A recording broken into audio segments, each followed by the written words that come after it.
from California. Thank you. And thank you, Mr. Chairman. I want to thank our witnesses for making the time to be here today as well, and for your service to health, not just here at home, but across the world. We know that the World Health Organization plays a critical role in global response, which impacts, of course, everything that happens here in the U.S. During the pandemic especially, we know that the World Health Organization was a critical partner to everything going on globally across the world. And just as our own country's response to the pandemic was imperfect, and we learned as we went along, we also know that also was the case for the WHO. Everyone across the globe struggled to address this crisis as it happened, and we lost millions and millions of lives, not just here at home, but across the world. I'm grateful for each of you to speak candidly about ways we can improve, and in ways we can not just strengthen our partnerships, but also look at lessons learned. I'm also grateful to my colleagues here today for the chance to have a serious discussion about how to prevent and respond to future emergencies. But we should be also very clear. There's a difference between a good faith conversation about ways to improve the World Health Organization and proposals to slash the World Health Organization, including critical funding, or even withdraw from the World Health Organization completely. Now, at our last hearing in the subcommittee, we heard about the importance of international biosafety standards for medical research. We had a great discussion, and everyone agreed that we needed both additional funding and oversight for global biosafety and biosecurity. There was wide agreement on this. Assistant Secretary Pace, if I'm not mistaken, the WHO plays a huge role in safeguarding biosafety and biosecurity in our laboratories. Is that correct?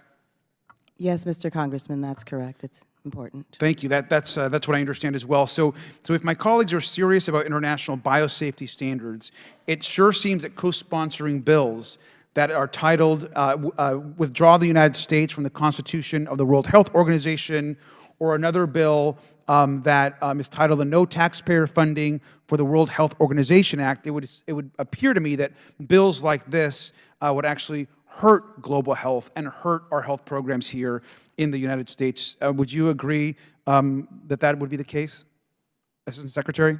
Thank you, Mr. Congressman. We would certainly not want anything to hinder WHO's ability to protect Americans and the world. And Assistant Secretary Pace also, and it's not just members of this committee, because numerous members of this committee actually co-sponsored these bills that are on this subcommittee. The former president, now of course trying to be president again, Donald Trump, tried to destroy the World Health Organization and separate the United States from any of its health responsibilities. He quoted it as extraordinarily bad, a threat to all Americans. The U.S. role will be diminished. It's short-sighted, unnecessary, and unequivocally dangerous.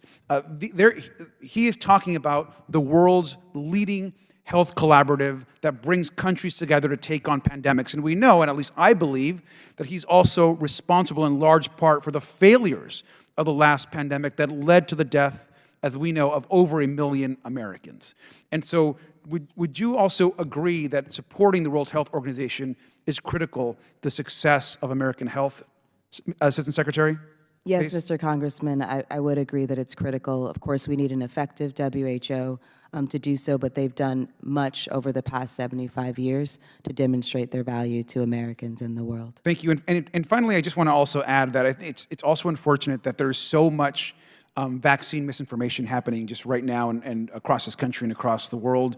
And it's happening here in the subcommittee. I mean, just last week we had a colleague that published a post openly encouraging parents to defy pediatricians and refuse childhood vaccinations, which we know is not advised by the medical science here today. And anti-vaccine misinformation is dangerous and is costing American lives. Childhood vaccine rates against preventable diseases like measles, polio, and hepatitis are declining to dangerously low levels. And we're seeing a resurgence of some of these same diseases in our communities because of declining vaccination rates. And so while we're having these hearings on the broader pandemic, we must also remember to be honest, focus on the truth, and support organizations that are battling pandemics and trying to keep people safe. And so with that, I yield back. Now recognize Dr.